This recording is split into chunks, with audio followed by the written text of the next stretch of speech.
Olá, pessoal. Sou Fernando Tendolini, Head de Renda Variável aqui no Fator. Esse vídeo é para a gente falar um pouquinho sobre o cenário no mês de janeiro de 2025 e um pouco do desempenho do fundo Fator no momento. Acho que o mês de janeiro de 2025, de certa forma, ele trouxe um pouco de surpresas. Nós vínhamos de 2024, principalmente novembro e dezembro, um cenário bastante estressado, né, bastante movimento no mercado. Nós tivemos uma forte desvalorização do câmbio, né, os juros estressados e a Bolsa tinha tido uma grande queda e realização naqueles momentos. Quando começa o ano, acho que esse cenário ele era dado, era um cenário que trazia essas variáveis todas como pano de fundo, mas, de certa forma, a gente teve uma surpresa, com uma inversão do fluxo de investidor estrangeiro, uma apreciação do real e até um assentamento do cenário de juros.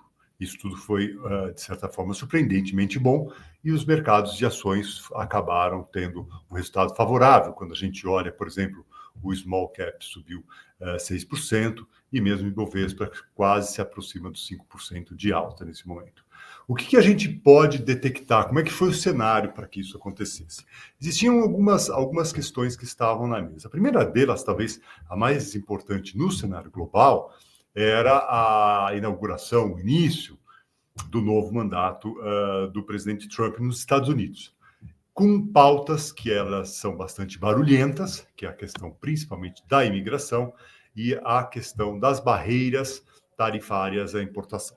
Essas duas questões elas trouxeram, né, muita reflexão por parte dos analistas pelo seu caráter inflacionário naquela economia. Lembrando que os Estados Unidos vem num período aqui de arrefecimento, de expectativa de cortes na taxa de juros, e que podem ser interrompidos justamente por essa questão da volta dos vetores inflacionários, e essas duas medidas, elas são medidas que trazem isso de volta para o palco, de volta à luz. Acho que vale a pena colocar uma questão que talvez tenha contribuído para esse bom humor, que ao invés de serem medidas práticas, elas são muito mais medidas de caráter, vamos chamar de midiáticas, né, que trazem um impacto forte, mas que no fundo elas servem como instrumento de negociação. Essa é uma das primeiras conclusões, uma das primeiras avaliações que se chega nesses primeiros dias. Nada que se fale aqui pode ser afirmado categoricamente como uma nova situação. É uma análise prévia de alguns poucos dias o que tem se visto em relação à adoção principalmente das tarifas. Não que elas não foram, de certa forma, anunciadas, mas ainda essa questão da implementação, elas têm um caráter mais negocial, de fato. Então, isso também contribui um pouquinho para essa questão, e a gente já vê, inclusive nos Estados Unidos, lobbies, associações setoriais se colocando contra os aumentos que vêm sendo anunciados, por exemplo, agora recentemente a questão da importação de aço e de alumínio. Por outro lado, existe uma questão na administração Trump que é bastante interessante, que são as medidas de racionalização, principalmente da administração pública, se a gente pode chamar assim, e também a desregulamentação. Acho que são dois pontos que trazem um pouco de questionamento em relação aos ganhos futuros de produtividade naquela economia. Isso é importante porque isso vai trazer pano de fundo para a nossa carteira aqui, já desde o ano passado. Tá? Aqui no mercado doméstico, a gente tinha, no fim do mês, principalmente a reunião do Copom, a primeira sob a nova presidência, que não tinha muitas novidades na expectativa. Por quê? Porque ela já estava dada pela amarração, pelas atas passadas e pelas sinalizações passadas do Banco Central, e acho que foi um pouco disso que aconteceu aqui no fim do mês já de janeiro.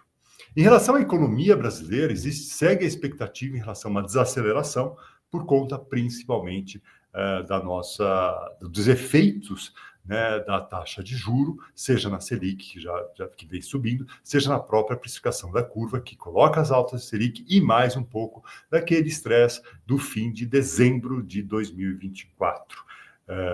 dos últimos meses de 2024. Apesar disso, a gente teve, como eu disse, um ano interessante, um início de ano interessante, com valorização das ações. E aqui um destaque que eu acho que vale a pena colocar. As ações que mais se desvalorizaram eram justamente aquelas que estavam mais deprimidas naqueles cenários de aversão a risco que a gente teve no fim do ano passado. Então, não são necessariamente, aspas, o que a gente poderia chamar dos ativos mais nobres, são as empresas que estavam mais amassadas, que estavam mais depreciadas em relação ao seu histórico, pela questão, por exemplo, de depreciação do cenário de juro, que se traduz em despesas financeiras para essas empresas, ou aquelas cujos mercados acabam sendo muito dependentes de demanda de crédito e, por conta disso, elas estavam mais amassadas. A nossa carteira, nesse período, ela se valorizou mais de 5%, e teve destaques também nesse segmento. Então, destaques no segmento de construção civil, como as ações da Exetec, a gente pode chamar atenção, algumas empresas que tinham caído muito, como a CBA, no ano passado, e posições grandes da carteira, como a própria Eletrobras, durante esse período. Por outro lado, como é um fundo que trabalha bastante ativo na carteira de proteção, a gente tinha aqui as ações vendidas, que obviamente não contribuíram positivamente nesse período, dado o impulso que houve de todo o mercado. Eu acho que é importante colocar isso, não que nenhuma delas a gente tenha estivesse muito fora do cenário previsto, fundamentalmente para aquelas posições, mas que num contexto de alta generalizada, elas acabam trazendo uma pequena perda para a carteira do fundo.